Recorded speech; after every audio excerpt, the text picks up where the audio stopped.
Good afternoon. Welcome to today's program on unexpected sites of World War II incarceration presented by Densho. I know people are still logging on and coming online, so we'll wait another couple of minutes before we formally get started. But yeah, if that's the program you were logging in for, then you have reached the right place. My name is Brian Niiya, and I'm the content director at Densho, and I'll be serving as the moderator for today's event. Yeah, we'll get going in just a couple of minutes, or maybe less than a minute.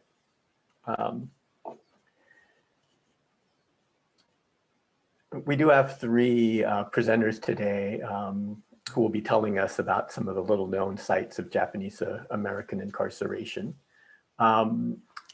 The presentations that you're going to hear encompass a range of facilities and stories that I suspect that even those of you who are really well acquainted with the core story of the roundup and incarceration of Japanese Americans probably don't know about, which just, you know, I'm constantly reminded that no matter how much, despite how much we know about this story, with the myriad books and articles and dissertations and websites like Densho and so forth, there's still so much more that we don't know.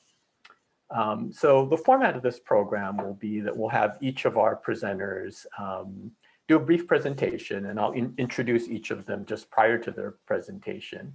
At the conclusion of the presentations, we'll have a short discussion, and I'll make some brief comments before we turn to questions from the audience. As we go along, there should be buttons at the bottom of your screen for to add comments and to ask questions. So go ahead and ask questions as they occur to you and as the presentations are going on. And at the end, we'll try to get to as many of them as we can. So with that, why don't we go ahead and get started?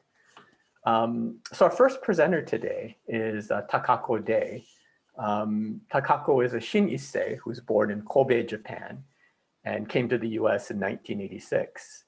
Since then, with nearly half a century of writing experience as a writer and journalist, she has been exploring multicultural America and published her first English book on the defiant Kibe Nono boys titled Show Me the Way to Go Home in 2014.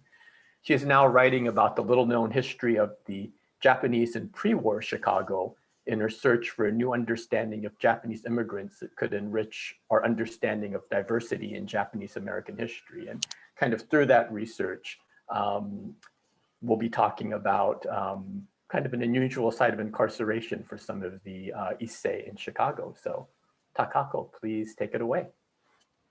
Hi. Thank you very much for having me here for the exciting program. I've been doing research on the Japanese people in pre-war Chicago for nearly 10 years because there's not much known about them. In the course of my research, I discovered that the Chicago had the INS temporary detention quarters during the war, and it was housed in a mansion at the 4800 South Ellis Avenue. The mansion is a three-story yellow brick building with a turret and a garage, and located in the Kenwood neighborhood, a privileged area with mansions built for Chicago industrialists such as Julius Rosenwald of Sears Roebuck and the Company. Nearby was a mansion of former President Barack Obama and the Church of Nation of Islam. Even Muhammad Ali, once a member of the Nation of Islam, lived in this neighborhood. Why a mansion in such a high-class neighborhood was turned into a detention center is unknown at this point, but maybe it was rented out as a part of a civilian war effort. I don't know yet. Let me tell you a little bit about the Japanese situation in pre-war Chicago. There was no Japantown, and there were only about 460 Japanese and Japanese Americans, male about 350 and female about 110, living scattered across the city. But the government had been casting suspicious eyes on them for a long time. The main reasons were two. The first one was, of course, the Japanese community's strong relationship with Japan through the Japanese consulate, similar to the situation on the West Coast. Japanese businessmen in Chicago had established a mutual aid society in 1935 and were well connected with the Japanese consulate, so the members of the society were watched. The other reason for suspicion was their connection with African Americans in Chicago. Japanese elites in Japan had been developing a global racial politics strategy since the 1920s and had tried to organize African Americans under the slogan of solidarity between people of color in order to take advantage of social disturbances in American society. This was the reason that the FBI continued to arrest Japanese in Chicago well into 1943. For example, Charles Yasuma Yamazaki fit both criteria of suspicion and was arrested in December 1943. He was a president of the Mutual Aid Society and also had restaurant businesses in South Side Chicago. South Side Chicago was and is an African American community, and Yamazaki employed Black people in his restaurants. Roughly 10 Japanese were arrested right after the Pearl Harbor attack, and in total, about 14 Japanese were arrested between December 1941 and 43. But not everybody was sent and detained at the mansion. Out of 14 Japanese arrested, I found at this point that 5 Japanese, including one arrested in Cincinnati, were detained at the mansion. One of them was Shoji Osato, a photographer, journalist, and employee of the Tourism Bureau of the Japanese Government Railways. He also ran a Japanese tea house in Jackson Park in Chicago and often had entertained celebrities from Japan. He was arrested in Chicago on December 8, 1941, and transferred to Fort Sheridan. Then he was transferred to the mansion on December 26, 1941. Shoji Osato's daughter, Sono Osato, a famous ballet dancer, described her visit with her father at the mansion in her book Distant Dances as follows. Quote, he was detained along with some Germans. Mother and I could visit him, but we were never allowed to speak with him privately. An armed guard sat with us at the card table in a bleak, empty room, adding a painful strain to our conversation with his silence. Even the magazines we brought father were examined to determine whether they concealed any weapon. Osato was paroled on June 3, 1942. According to a young German prisoner who was sent to the mansion from Cincinnati, there was a guardhouse next to the front door. All the guards were armed and sat at the front door and walked the fence line. 4 guards per shift, 3 shifts per day. They did not talk much. Their job was to give you 3 meals a day and keep you. The treatment was humane, very nice, very orderly. The food left a lot to be desired. The German man continues. The detainees, most of them in their 30s or 40s, were up early and had the bathroom cleaned and their beds made by 9 a.m. Chores, kitchen duty and scrubbing the floors were rotated, but there was a little to do, besides read books or newspapers. At night, the shades were pulled and the men were told to stay away from the windows because someone had once fired a shot at the house. The mansion had a huge assembly room on the main floor and 7 huge bedrooms on the second floor, each of which had tiled bathroom and 4 army cots. The top floor had been a steep-roofed ballroom and was used for recreation, with ping-pong tables when the number of detainees did not exceed about 25. The German detainee remembered that the maximum population was approximately 50, and he never mentioned about the Japanese detainees in his story. According to his memory, he was with Germans, Italians, Romanians, Hungarians, and Austrians. The second Japanese detainee I found was Hiroshi Yamada, who was detained at the mansion from January 19th to May 22nd, 1942. He was a director of the Foreign Trade Bureau, which was a subsidiary of the Japanese government located in the Chicago Japanese Consulate. After he was moved from the mansion in May, Yamada was sent to Camp McCoy in Wisconsin, Camp Forest in Tennessee, and Ellis Island in New York to board the first exchange ship back to Japan, the Grimshaw, in June 1942. The third Japanese detainee I found was Harvey Mitaro Kayano, who owned a restaurant in Chicago. He was arrested right after the Pearl Harbor attack, released, and arrested again on February 18, 1942, because he had mental problems. He was considered, quote, dangerous because of his mental condition. He could be used as a tool for persons who desired to become engaged in subversive activities. After a hearing on February 20th, 1942, he was placed in custody at the mansion. Learning that he would be interned for the duration of the war, while in the mansion, he wrote a letter on June 11, 1942 to the U.S. District Attorney in Chicago and begged him to release him, explaining that, quote, I would be able to find employment at once and would under no circumstances become a public burden and be able to do my small part to further the war effort of the United States. But his efforts were in vain, and he was sent to Camp Livingston in Louisiana via Camp McCoy in Wisconsin by November 25th, 1942. After also being interned at Santa Fe, New Mexico, and Kuski, Idaho, he was paroled in Chicago in March 1944. The fourth one, Frank Eizo Yanagi, was also one of the Japanese who were arrested right after the Pearl Harbor attack on December 11, 1941, but released. Unfortunately, however, he was arrested again on October 28, 1942, caught up in a roundup of African American radical groups in September 1942. Yanagi was an engraver by trade, but he was considered suspicious because he had business connections with one of the radical groups and he lived in a Black community. He was sent to the mansion immediately.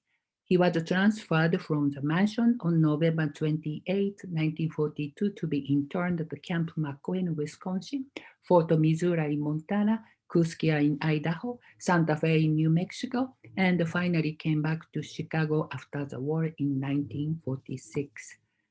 The last one, Satoru Yamaguchi, was arrested in Cincinnati on December 3rd, 1942, because he was outspoken about the racial ties between the Japanese and African Americans, saying things like, quote, the colored people of the world have been oppressed so long by the white people that the colored people ought to get together and wipe them out. He was sent to the mansion on February 23, 1943, and detained there until he was transferred to Kuski, Idaho on August 6, 1943. After Kuskia, he was sent to Fort Missoula in Montana, Santa Fe in New Mexico, and repatriated to Japan in 1945. Today, the mansion is completely restored and used as a single-family home.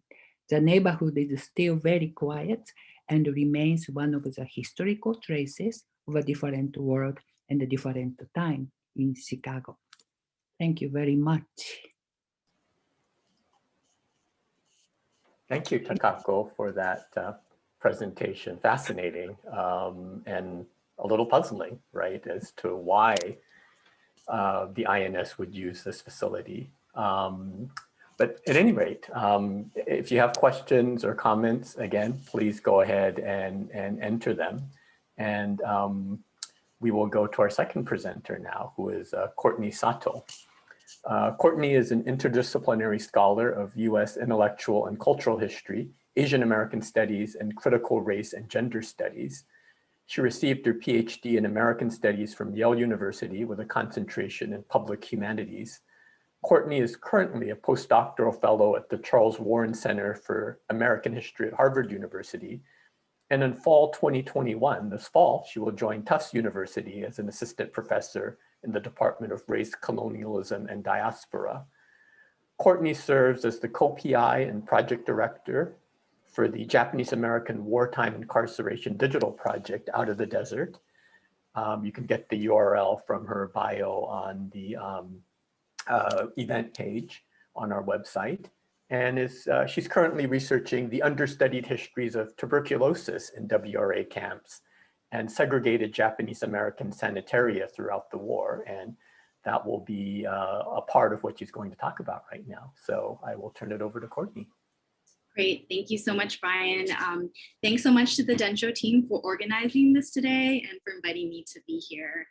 I'm really excited to be here to discuss some new research that I've been working on. As Brian mentioned, my talk today will focus on the effects of tuberculosis on Japanese American incarcerees and the Tuberculosis Sanatorium as an understudied site that not only restricted communicable disease, but also combined its varied patients. As most of you are probably familiar with, Executive Order 9066 called for the forcible incarceration of roughly 120,000 individuals of Japanese ancestry residing in so-called exclusion zones throughout the West Coast.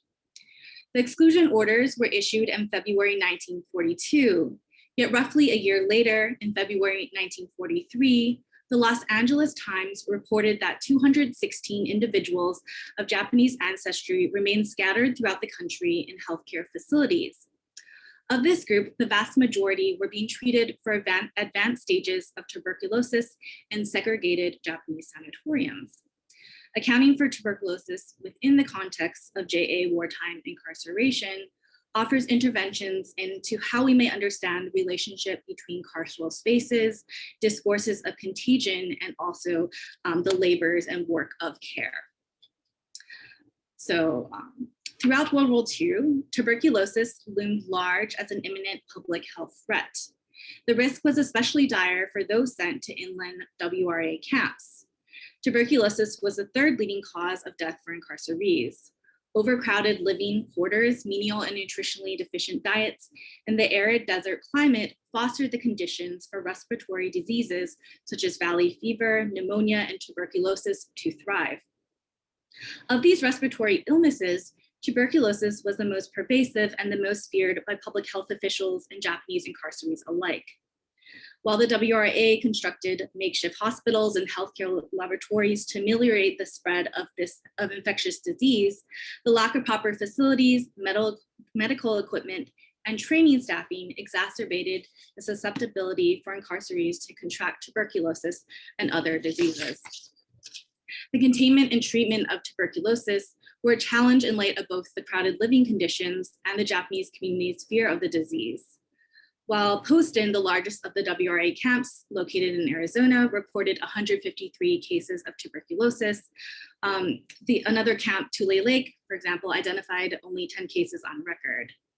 Shigeru Hara, who contracted tuberculosis as a child, remembers that some tubercular patients were sent to Tule Lake Hospital from the Monterey area of California.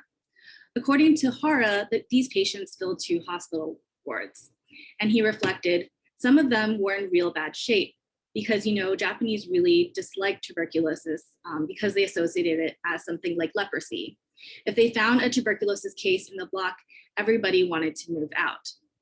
And as a result, patients with very severe cases of tuberculosis were usually removed from camp and isolated and designated outside hospitals or sanatoriums. This constant movement and transferring of patients from one confinement site to another is one of the ways that looking at tuberculosis can help broaden our conception of World War II incarceration. As long acknowledged by scholars of public health and history of medicine, tuberculosis was one of the most racialized pathologies associated with urban crowding, quote, undesirable immigration, poor hygiene, and ethnic enclaves. The increasing traction of germ theory, eugenics, and scientific racism also further fueled progressive era public health projects that sought to address such public health risks. And within this constellation, Asian immigrants were especially viewed as potential carriers of tuberculosis and other communicable diseases. In the late 19th and early 20th centuries, sanatoria emerged as treatment centers for a range of chronic illnesses, but were most often medical facilities treating tuberculosis. The genesis of the sanatorium was in continental Europe, building on the spa tradition. The sanatorium movement then spread worldwide in the second half of the 19th century, and although there were some local variations, the principles of rest, fresh air, food, and graduated exercise remained constant. The spread of sanatoria also coincided with the rise of institutional care. And as a whole, the movement really grew from this kind of horror of uncontrolled germs and the need to contain them. So after the discovery of the tuberculobacillus, and with the ascendancy of germ theory, the social meaning of TB really became inseparable from issues of social class and race. Next slide, please. During World War II, Hillcrest Sanitarium, located in La Crescenta, California, housed Japanese American tuberculosis patients. Prior to the war, there were roughly 500 Japanese American tubercular patients in Los Angeles County. With the passage of Executive Order 9066, Hillcrest Sanitarium was converted into one of two facilities, the other being Marinal Rest Home in Monrovia, California, which was run by Catholic nuns. Both Hillcrest and Marinal Rest Home housed Japanese American tuberculosis patients who were deemed to be too ill to be moved to the WRA interior concentration camps. Crescenta Valley, where Hillcrest Sanitarium was located, was renowned as a popular spot for tuberculosis sanitariums and other upscale private mental health sanitariums. Hillcrest Sanitarium, for example, was renowned due to its most famous patient, 1920 silent film actress Clara Bow, who spent a few years at Hillcrest recuperating from, quote, the effects of a strenuous career. The proliferation of sanitariums in the Crescenta Valley was not very well received by local residents. In 1918, residents formed the La Crescenta Protective Association to try to block the development of additional sanitariums in the area, citing the devaluation of property, as well as fears of rogue patients roaming their neighborhoods. Hillcrest was originally privately operated, but administered by the county, and the patients were guarded by armed county sheriffs. Throughout the war, Hillcrest held between 100 and 200 patients. The patient population fluctuated throughout the war as patients were moved into and out of the WRA concentration camps or passed away.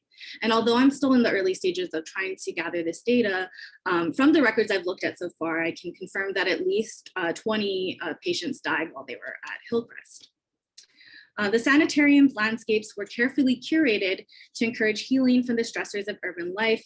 And so they were trying to really emphasize nature, quiet seclusion, and clean air. Patients were encouraged to participate in soothing activities such as playing the piano, reading, or arts and crafts. And even as the restorative landscapes of the geographically secluded institutions sought to foster a slow recuperation, sanatoria often turned to more aggressive treatments, primarily targeting often women patients. Therapies such as electroshock, psychoanalysis, occupational therapy, hydrotherapy, and lobotomies were frequently employed from the 1930s well into the 1950s. I also wanted to note that in the middle of 1943, Los Angeles County actually petitioned the WRA to remove the Japanese American patients from Hillcrest, arguing that the county needed the beds for, quote, our own citizens. Although the petition was unsuccessful, it wasn't the only petition of its kind, especially as the war dragged on and more hospitals needed to free up beds for additional patients. Next slide. Throughout World War II, the Japanese American painter Itomita received treatment for tuberculosis at Hillcrest Sanitarium. Mita's correspondence and accompanying artwork offers us details of daily life in these sanatoriums. In a postcard to his friends and fellow artists Estelle and Arthur Ishigo, who were incarcerated at Cart Mountain, he shared, quote, a young man from Fresno went off his noodle and started running around at night. While in another letter, he noted that while he was surprised by the theft of the sanitarium's dog, the subsequent proliferation of feral cats roaming the property had brought him great delight. And describing the conditions at Hillcrest when he had arrived, he wrote, "I was, quote, evacuated to the sanatorium on May 8th. We are up high in the foothills. This is a concentration point for Japanese tuberculars. There are about 160 of us here now. I've never lived with so many Japanese in my life, let alone sick people. There are all sorts of people, young and old, well ones and some dying ones. In fact, about 7 of us have died since we've come up here. I'm getting along okay, in spite of the fact that the food here is very, very bad and not even enough to keep a dog alive. All of this is due to the fact that the place is privately owned and under contract with the county in turn with the army to house and feed us. And every time we hear what gochiso you people in different centers are eating, it certainly makes us envious," end quote. So part of what this project is trying to do is to look at how tuberculosis sanatoria can really show the extent to which biomedical management and penal systems were overlapping in this institution of the sanatorium. Because sanatoria often embodied a heterotopic space that is kind of a blend of health resort, workhouse, a hospital, a prison, and a school simultaneously.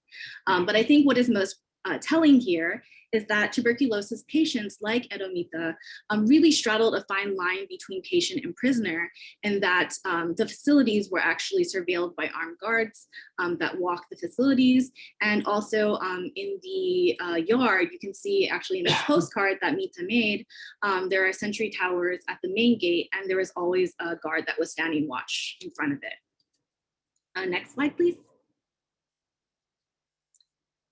So accounting for incarcerees with health conditions like tuberculosis helps us to recast conventional geographies of Japanese American internment. Rather than a cartography marked by fixed nodes of confinement represented by the various assembly centers, concentration camps, and Department of Justice camps, tracking the movements of tuberculosis patients reveals the porosity between these different spaces. Throughout the war, a number of incarcerees were frequently shuttled between these various sites. And I have a few examples of that. So in one example, in the case of 62-year-old Shojiro Sugimoto, he was originally sent from San Diego, a sanitarium there, to LA General Hospital in 1942. And then he was transferred to Hillcrest in 1943, then was shuttled back to LA General Hospital the following year. And then the following year, he returned back to Hillcrest. So as you can see, a lot of these movements of these patients were very circular, and they really didn't receive a lot of continuity of care, and that they were constantly being shuttled from facility to facility. And so that is one of the things that I really feel like looking at this history can help us understand, is really the circuitous nature of a lot of these patients' trajectories, right? So the transfer of TB patients to these isolated and remote sanatorium often meant that families were separated with no opportunities for visiting. Even in the case of emergency visits, when patients were deemed gravely ill and close to passing, family members needed to be accompanied by FBI in order to visit. So even as families were separated, incarcerees still found ways to forge bonds of care despite their separation. They held funerals in camp for those who succumbed to the disease. Also, Reverend Herbert Nicholson and his wife officiated numerous wedding celebrations and funerals within the confines of Hillcrest. And if you look on the right side of the slide, you'll see that there's an article talking about how, for example, in 1945, the Posen camp actually they baked a bunch of mochi, they made a bunch of mochi and actually then delivered it to tuberculosis patients at the various sanatorium. Next slide, please. So just as the wartime incarceration of Japanese Americans was meant to contain a perceived racialized threat, those with tuberculosis were actually dual threats in a way, both in terms of their race and in their deemed health risks. And at the conclusion of the war, it was their very perceived immobility of many of these patients that actually led some officials to deem them indigents or public charges, as we can see from this article on the screen. Next slide. Research on tuberculosis also sheds light on the gender dimensions of tuberculosis care work and labor. In particular, tuberculosis caregiving and treatment was predominantly administered by Japanese American Nisei women nurses and healthcare workers. tuberculosis nursing was one of the few nursing specialties available to JA nurses due to the perceived risk, professional stigma, and often the secluded and remote location of these treatment facilities. And actually the way that I kind of became interested in this topic was that my own grandmother, who was in Hawaii at the time, she actually worked at Leahi Hospital, which was the tuberculosis hospital in Honolulu. And as you can see on the screen, this is Michi Whalen at 2 sanatoria on the East Coast. So in my ongoing research, I'm also focusing not just on sanatoria that were in California, but also those that were on the East Coast, in the Midwest. Also, there were some in Arizona that were run through Native Americans. And so that's a really interesting history to look at as well. So next slide. In conclusion, in 1943, streptomycin, an antibiotic treatment for tuberculosis, was discovered, and sanatoria began to shut their doors.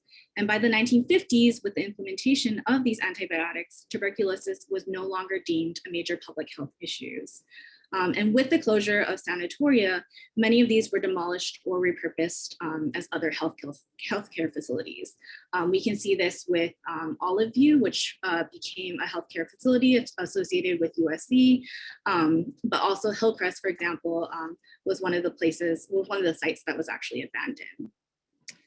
And to conclude, I think historicizing tuberculosis offers a number of connections to current discourse surrounding racialization, containment, and contagion.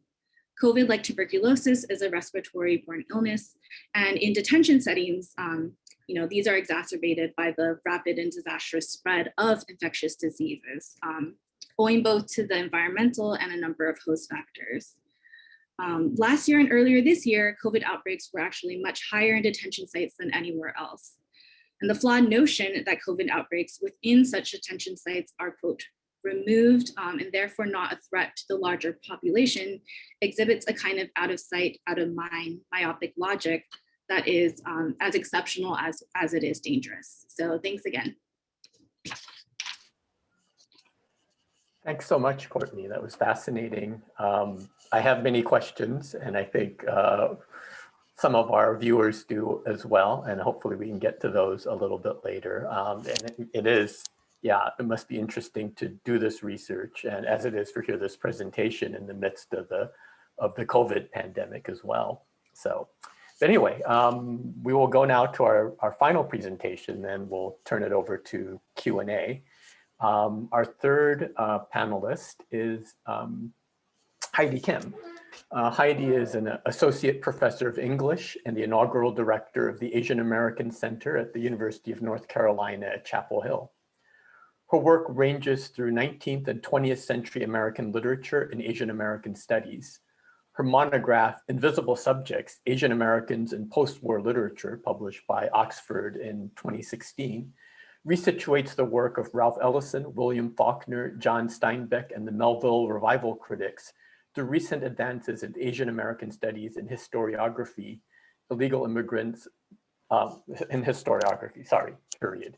Her book, Illegal Immigrants, Model Minorities, The Cold War of Chinese American Narrative, published by Temple University in 2020, extends this focus on the Cold War to the writing of and about Chinese Americans who were dogged by the stigma of illegal immigration and paranoia about communist infiltration. She also researches and speaks extensively on the literature and history of Japanese American incarceration, including her book, Taken from Paradise Isle, published by University of Colorado Press in 2015, which won a Kapalapala Po'okela Award from the Hawaii Book Publishers Association. So Heidi, please take it away. Thank you, Brian. I'm really pleased to be able to share this research about North Carolina confinement sites with all of you. Obviously, I work at the University of North Carolina at Chapel Hill. So when I came here, there was this question of how to make my research immediately understandable and relevant to the state and to many of the students from the state. But also it's part of my larger interest in showing that the Japanese American incarceration wasn't just something that happened on the West Coast. It was something that really had national implications. So the two sites in North Carolina that I'm going to speak about are marked on this map by those two blue dots by Asheville. So the one directly in Asheville is the Grove Park Inn, a luxury hotel. And the second one is the Assembly Inn at Montreat, a small town in Western North Carolina. So I'm going to kind of trace these chronologically. The Grove Park Inn was used for consular detention for many of the Axis powers. So Japanese, German, Italian, Bulgarian, and I think a couple other nationalities were held there. But what I'm primarily going to trace for you today is the journey of about 40 family units from Hawaii who were sent to the mainland essentially while the details of their transport to Japan could be worked out, and also because they were seen as security threats. So the idea was to keep them somewhere other than Hawaii for a while until their knowledge of the military presence or arrangements in Hawaii would be outdated. So it was, you know, because they were regarded in this climate of suspicion. And so as I traced this story, what really struck me was just the extraordinary experience of these people who were being sent all the way across the United States. I mean, really as far as they could possibly be sent under these extraordinary circumstances. And then secondly, the story that came out as I dug in was just how much money businesses made from this. And combined with what I said earlier about this being a national occurrence, the incarceration, what this means is that while I'm sure many of us on this call are familiar with the profit that was made off of the incarceration on the West Coast in terms of land, possessions, businesses that had to be sold off before Japanese Americans went into the camps. What this research shows, I think, is that white-owned businesses all over the nation benefited enormously from the incarceration. And that's something that I think shouldn't be dismissed when we look at the effects of this policy. Next slide, please. So we start with the Grove Park Inn. Here you have a picture of it recently, and you can see how little it has changed actually since that little inset black and white historical photo. The Grove Park Inn is a luxury hotel that was built in the 1910s. It's still functioning today. It's a very famous, well-regarded resort. I've certainly never been there. And it was not doing well because of the Depression. So many of these luxury hotels were pressed into service for consular detention. And this shouldn't be seen as wholly patriotic and self-sacrificing. Again, many of them were suffering from a business downturn.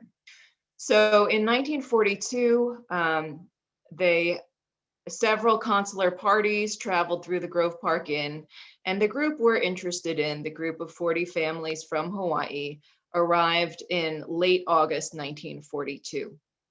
So they had traveled by ship, having to remain below decks the entire time, and these were largely women and children.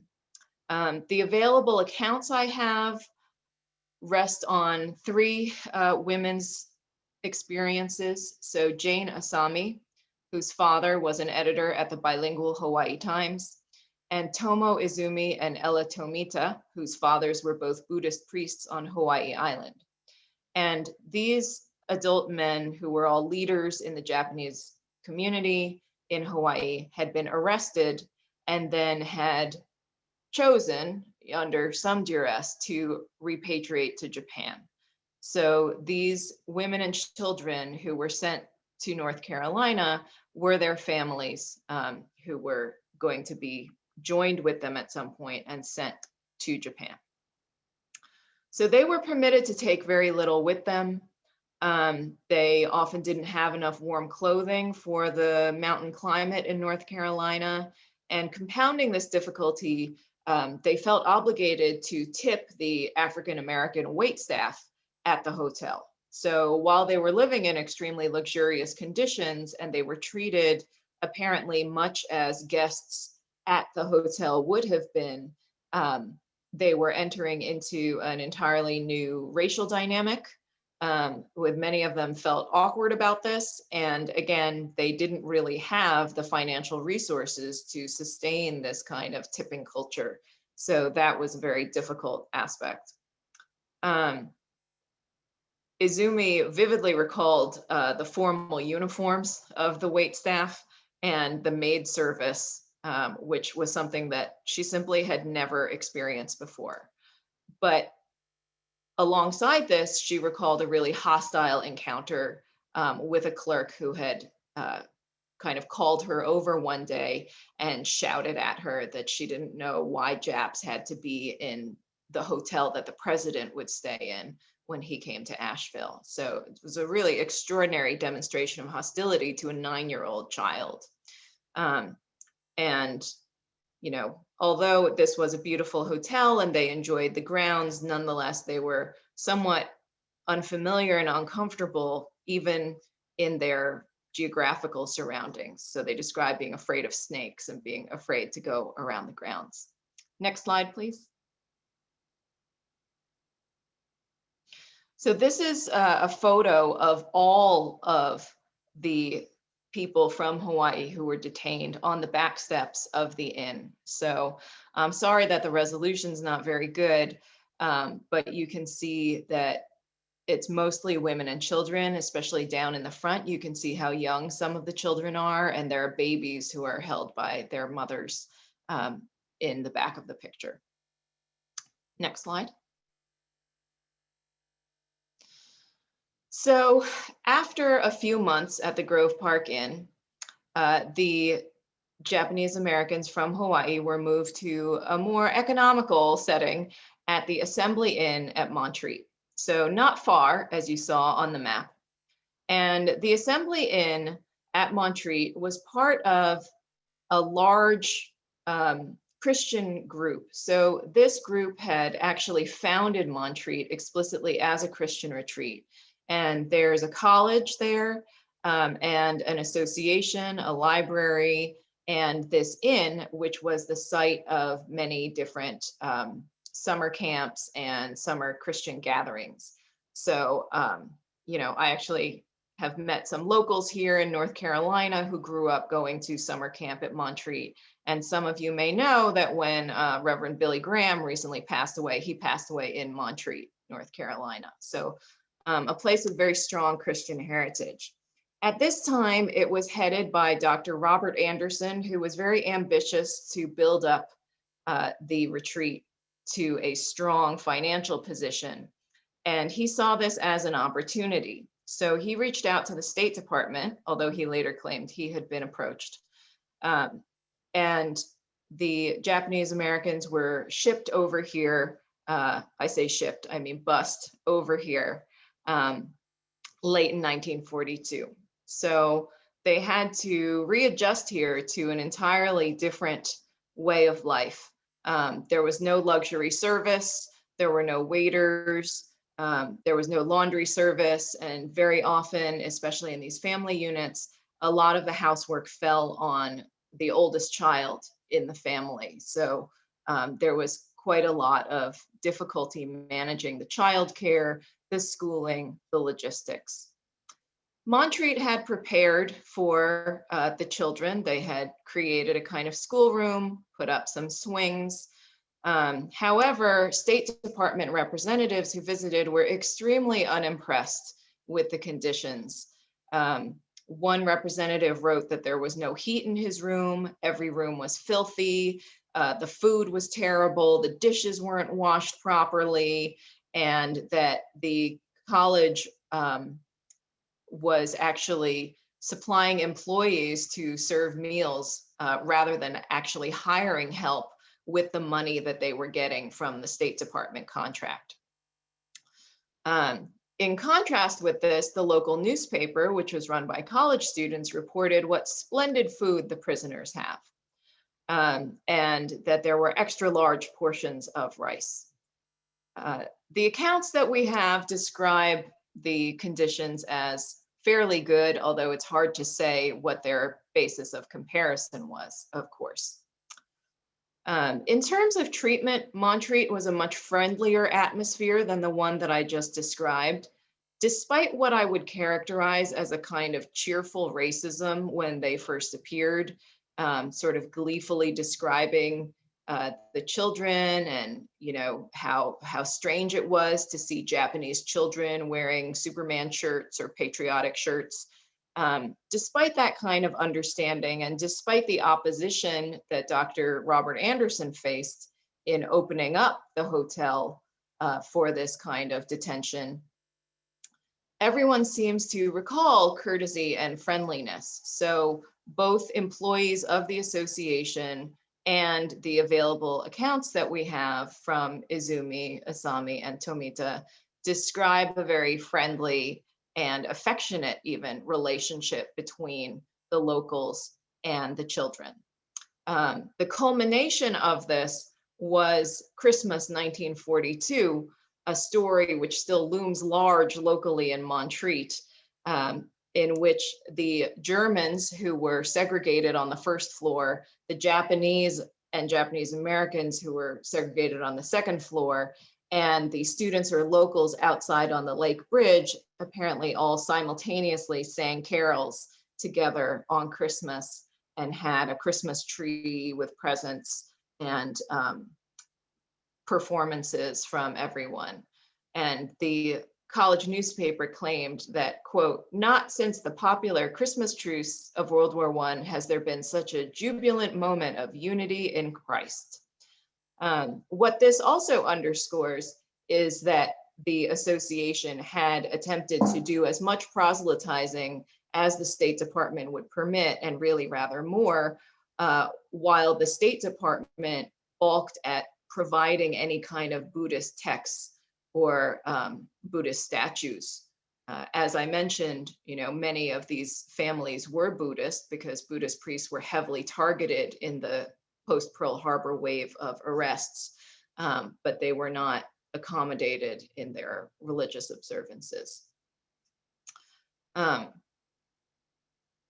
This state of affairs lasted until about May 1943, and then these families were transported to camps in Texas. They were split among Crystal City, Kennedy, and Seagoville, but most of them went to Crystal City. And most of them sailed on September 2nd, 1943, to India to be exchanged back to Japan. And once they were there, these families went through many of the hardships of wartime and post-war Japan. Some of the children who had not been conscripted into the Imperial Army were able to come back to the US and regain their citizenship later.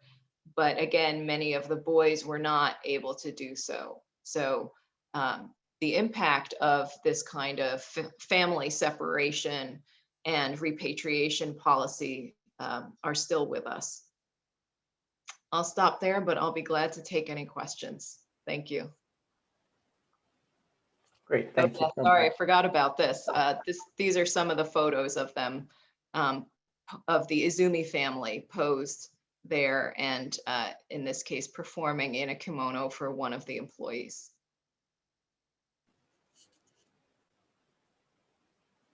Thanks so much, Heidi, for that presentation. You didn't mention it, so I have to mention this. The first time I met Heidi a few years back, and she talked a bit about her research on North Carolina and mentioned Jane Asami as being a source. We both almost fell off our chairs because that's my aunt, and my mom was, and her family members were among the Hawaii group that was at the North Carolina camps on their way to Crystal City. So one of those small world moments, I guess. But anyway, all the presentations, I think you'll agree, were fascinating ones. And I think there are a lot of questions, which we'll get to as many as we can. Just, one quick comment I want to make is that, as I mentioned before, it just reinforces how much we don't know about the story of the mass incarceration, how many of these sites, especially ones in the Justice Department system that we don't know about, how much even in the WRA story, like the treatment of the TB patients that we don't know about. So there's still so much more to learn. And I think these presentations to me also reinforce just how determined and how dogged the federal government was to unearth and incarcerate every Japanese American from the West Coast it could, and every problematic or suspect Japanese American from Hawaii or other parts of the country, and the lengths they would go to segregate these people, whether, very ill tuberculosis patients, whether 12-year-old girls like my mom removed from Kaimuki to North Carolina and on to some very dark days in war-torn Japan. Kind of a lot of this just defies logic and common sense. And, unfortunately, there's a lot of things going on today that we can say the same things about. So at any rate, let's see if we can get to some of the questions, as many as we can in the little bit of time we have left. I'm going to start with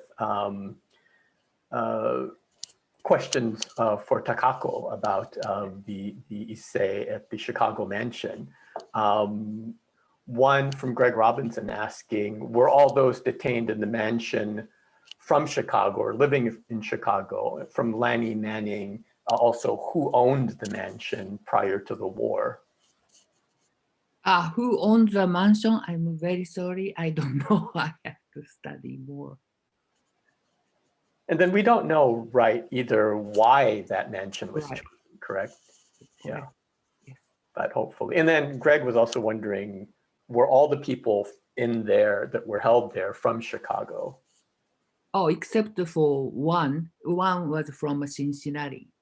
Yamaguchi-san was from Cincinnati. So I found the 5 people, and out of the 5, 4 were from Chicago. One was from Cincinnati. And then are you fairly confident you've identified everyone, or is it possible that there are others?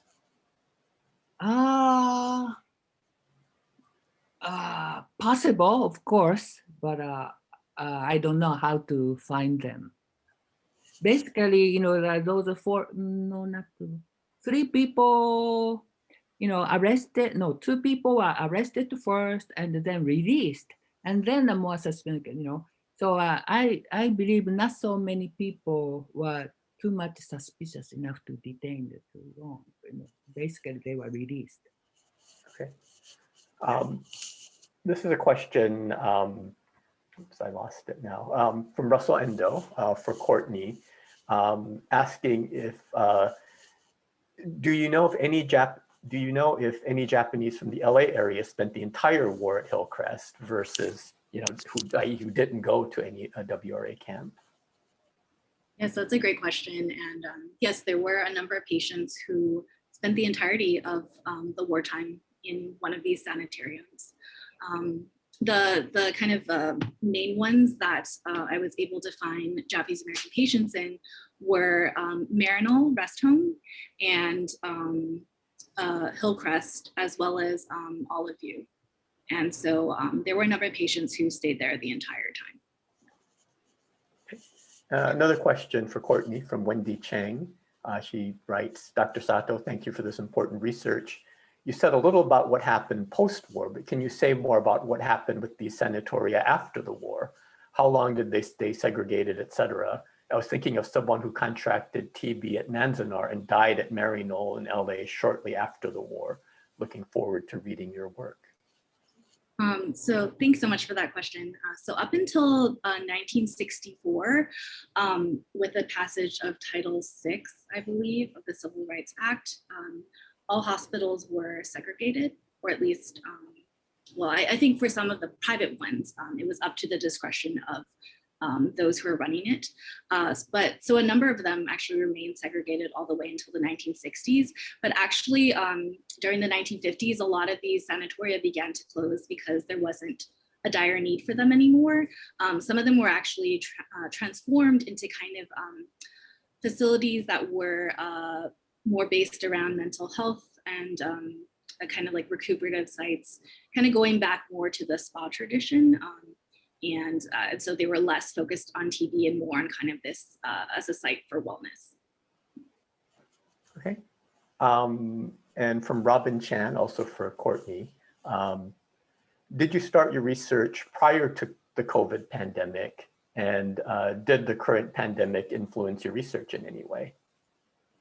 Yeah, it absolutely did. I actually, I began thinking about this project a while back before COVID happened, just because I was really fascinated with the experiences that my grandmother had working at Leahi Hospital, and how she was, remarking that this was one of the few places that would hire Japanese American nurses, and how it was a lot easier to get a nursing position there.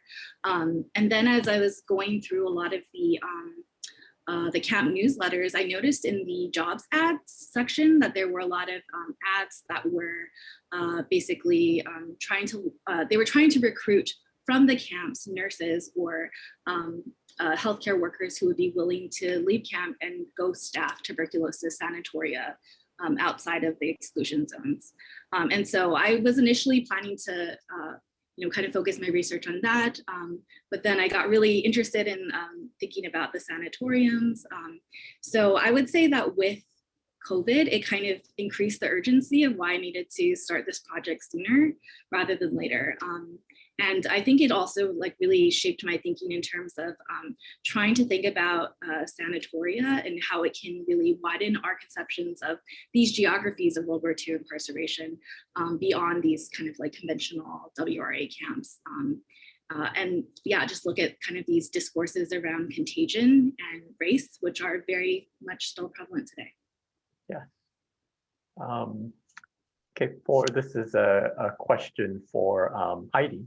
From Heather Hathaway, who asks, what was the reaction to or interaction among Japanese Americans and local members of the Asheville community? So there was a fair amount of opposition to their arrival, a lot of hostile feeling expressed. A lot of the details that I have are actually from local newspaper accounts, and there was a lot of State Department and local government effort to explain to the locals that it was important to actually treat consular employees and Japanese Americans from Hawaii nicely, because there was a lot of objection to them being placed in luxury in the Grove Park Inn. There was also a lot of emphasis on the fact that specifically for the consular employees, that the Axis countries were paying for their accommodation, so there wasn't on the backs of US taxpayers. And also, again, a really heavy emphasis on how closely they were being guarded. So all of that did seem to quiet the local opposition from what I could see. However, there wasn't a whole lot of interaction. They weren't ever allowed off except for very serious medical care, which doesn't seem to have happened very often. So I think that all of those things led to the locals being much happier about the whole thing. Okay. Another question for Heidi from Malia Cordell, who writes, have you found any modern awareness in Asheville or North Carolina in general about this topic? Oh, that's a really good question. I know that there's some awareness. I don't think there's any kind of detailed awareness. There was one scholarly article written about Montreat really focusing on the association and the association's benefit from the incarceration. So they cleared about $75,000 of profit on this, which is a staggering sum at that time. But I think that there's not much more than the basics. Although once I get my edits to Brian and it goes live on the new Sites of Shame, I hope to reach out to some of those local historical associations and raise a little bit of awareness of this history. Yeah, we should put a display in the lobby or something. Yeah, they're still operating, right? Yeah, both of them are. Yeah, and I'm struck by how similar they still look. You know, how they did back then. Anyway, we're actually at the hour mark. So even though there's a lot of questions, I think we're gonna end it here just to be considerate of everyone's time. So thank you so much, everyone, for joining us for this program. I think it's fair to say, I think I can speak for everyone, that these are all, in some respects, works in progress. The research for all of you are doing is ongoing. You know, if you haven't, as is the case often with these types of programs, there are people who have personal ties to these stories. So go ahead and reach out to us at Densho about them, and we can connect you with our panelists if there are things that might be helpful to their research. Because yeah, I think there's a lot that we don't know about even these stories going forward. So, but anyway, thank you so much, Takako, Courtney, and Heidi. Best of luck with your continuing research. I think all of you will be contributing articles relating to these topics to the Densho Encyclopedia and/or Sites of Shame at some point or another.